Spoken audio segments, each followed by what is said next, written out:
بسم اللہ الرحمن الرحیم۔ کتابش کے تمام دیکھنے اور سننے والوں کو السلام علیکم۔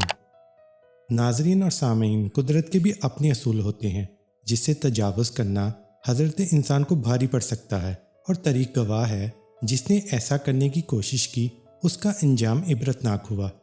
ویسے تو اس دنیا میں بہت سے ایسے لوگ بھی پائے جاتے ہیں جو کہ اپنے ٹیلنٹ کی وجہ سے پہچانے جاتے ہیں، اور کچھ ایسے لوگ بھی پائے جاتے ہیں جو اپنے کام کی وجہ سے پہچانے جاتے ہیں۔ ناظرین، مائیکل جیکسن کا نام تو آپ نے سن رکھا ہوگا۔ مائیکل جیکسن ایک ایسا انسان جو نظام فطرت کو شکست دینا چاہتا تھا۔ اسے 4 چیزوں سے سخت نفرت تھی۔ اسے اپنے سیاہ رنگ سے نفرت تھی، وہ گوروں کی طرح دکھائی دینا چاہتا تھا۔ اسے گمنامی سے نفرت تھی، وہ دنیا کا مشہور ترین شخص بننا چاہتا تھا۔ اسے اپنے ماضی سے نفرت تھی، وہ اپنے ماضی کو اپنے آپ سے کھریچ کر الگ کر دینا چاہتا تھا۔ اسے عام لوگوں کی طرح 70-80 برس میں مر جانے سے بھی نفرت تھی، وہ 150 سال تک زندہ رہنا چاہتا تھا۔ وہ ایک ایسا گلوکار بننا چاہتا تھا جو 150 سال کی عمر میں لاکھوں لوگوں کے سامنے ڈانس کرے، اپنا آخری گانا گائے، 50 سال کی گرل فرینڈ کے ماتھے پر بوسہ دے اور کروڑوں مداحین کی موجودگی میں اس دنیا سے رخصت ہو جائے۔ مائیکل جیکسن کی آنے والی زندگی ان 4 خواہشات کی تکمیل میں بسر ہوئی۔ اس نے 1982 میں اپنا دوسرا البم تھرلر لانچ کیا۔ یہ دنیا میں سب سے زیادہ بکنے والا البم تھا۔ 1 ماہ میں اس کی 4.5 کروڑ کاپیاں فروخت ہوئی تھیں، اور یہ گنیز بک کو ورلڈ ریکارڈ کا حصہ بن گیا تھا۔ مائیکل جیکسن اب دنیا کا مشہور ترین گلوکار تھا۔ اس نے گمنامی کو شکست دے دی تھی۔ اس نے اس کے بعد اپنی سیاہ جلد کو شکست دینے کا فیصلہ کیا اور پلاسٹک سرجری شروع کرا دی۔ امریکہ اور یورپ کے 55 چوٹی کے پلاسٹک سرجنز کی خدمات حاصل کیں، یہاں تک کہ 1987 تک مائیکل جیکسن کی ساری شکل و صورت، جلد، نقوش اور حرکات اور سکنات تبدیل ہو چکی تھیں۔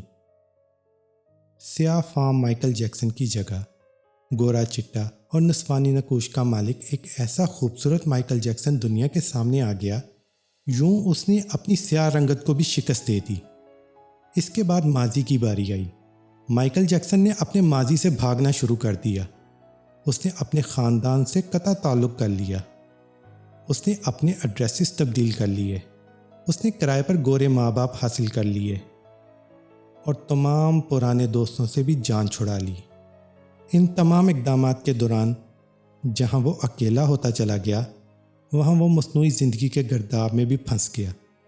اس نے خود کو مشہور کرنے کے لیے ایلوس پریسلے کی بیٹی لیزا میری پریسلے سے شادی کر لی۔ اس نے یورپ میں اپنے بڑے بڑے مجسمے بھی لگوا دیے، اور اس نے مصنوعی طریقہ تولید کے ذریعے ایک نرس ڈیبی رو سے اپنا پہلا بیٹا پرنس مائیکل بھی پیدا کرا لیا۔ ڈیبی رو کے بطن سے اس کی بیٹی پیرس مائیکل بھی پیدا ہوئی۔ اس کی یہ خواہش بھی کامیاب ہو گئی۔ اس نے بڑی حد تک اپنے ماضی سے بھی جان چھڑا لی، لہٰذا اب اس کی آخری خواہش کی باری تھی۔ وہ 150 سال تک زندہ رہنا چاہتا تھا۔ مائیکل جیکسن طویل عمر پانے کے لیے دلچسپ حرکتیں کرتا تھا۔ مثلاً وہ رات کو آکسیجن ٹینک میں سوتا تھا۔ وہ جراثیم، وائرس اور بیماریوں کے اثرات سے بچنے کے لیے دستانے پہن کر لوگوں سے ہاتھ ملاتا تھا۔ وہ لوگوں میں جانے سے پہلے منہ پر ماسک چڑھا لیتا تھا۔ وہ مخصوص قسم کی خوراک کھاتا تھا، اور اس نے مستقل طور پر 12 ڈاکٹر ملازم رکھے ہوئے تھے۔ یہ ڈاکٹر روزانہ اس کے جسم کے ایک حصے کا معائنہ کرتے تھے۔ اس کی خوراک کا روزانہ لیبارٹری ٹیسٹ بھی ہوتا تھا، اور اس کا سٹاف روزانہ اسے ورزش بھی کرواتا تھا۔ اس نے اپنے لیے فالتو پھیپھڑوں، گردوں، آنکھوں، دل اور جگر کا بندوبست بھی کروا رکھا تھا۔ یہ وہ ڈونرز تھے جن کے تمام اخراجات مائیکل خود اٹھاتا تھا، اور ان ڈونرز نے باوقت ضرورت اپنے اعضاء اسے عطیہ کر دینا تھے۔ چنانچہ اسے یقین تھا کہ وہ 150 سال تک ضرور زندہ رہے گا، لیکن 25 جون کی رات آئی۔ اسے سانس لینے میں دشواری پیش آئی۔ اس کے ڈاکٹرز نے ملک بھر کے سینئرز ڈاکٹرز کو اس کی رہائش گاہ پر جمع کر لیا۔ یہ ڈاکٹرز اسے موت سے بچانے کے لیے کوشش کرتے رہے، لیکن ناکام ہوئے تو اسے ہسپتال لے گئے۔ وہ شخص جس نے 150 سال کی منصوبہ بندی کر رکھی تھی، جو ننگے پاؤں زمین پر نہیں چلتا تھا، جو کسی سے ہاتھ ملانے سے پہلے دستانے چڑھا لیتا تھا، جس کے گھر میں روزانہ جراثیم کش ادویات چھڑکی جاتی تھیں، اور جس نے 25 برس تک کوئی ایسی چیز نہیں کھائی جس سے ڈاکٹرز نے اسے منع کیا۔ وہ شخص صرف 50 سال کی عمر میں اور صرف 30 منٹ میں انتقال کر گیا۔ اس کی روح چٹکی کے دورانیے میں جسم سے پرواز کر گئی۔ مائیکل جیکسن کے انتقال کی خبر گوگل پر صرف 10 منٹ میں 8 لاکھ لوگوں نے پڑھی۔ یہ گوگل کی تاریخ کا ریکارڈ تھا، اور اس ہیوی ٹریفک کی وجہ سے گوگل کا سسٹم بیٹھ گیا اور کمپنی کو 25 منٹ تک اپنے صارفین سے معذرت کرنا پڑی۔ مائیکل جیکسن کا پوسٹ مارٹم ہوا تو پتہ چلا کہ بہت زیادہ احتیاط کی وجہ سے اس کا جسم ڈھانچہ بن چکا تھا۔ وہ سر سے گنجا ہو چکا تھا، اس کی پسلیاں ٹوٹی ہوئی تھیں، اس کے کولہے، کندھے، پسلیوں اور ٹانگوں پر سوئیوں کے بے تحاشا نشان تھے۔ وہ پلاسٹک سرجری کی وجہ سے پین کلرز کا محتاج ہو چکا تھا، چنانچہ وہ روزانہ درجنوں انجیکشن لگواتا تھا۔ لیکن یہ انجیکشنز، یہ احتیاط اور یہ ڈاکٹرز بھی اسے موت سے نہیں بچا سکے، اور وہ ایک دن چپ چاپ اس جہاں سے چلا گیا، اور یوں اس کی آخری خواہش پوری نہ ہو سکی۔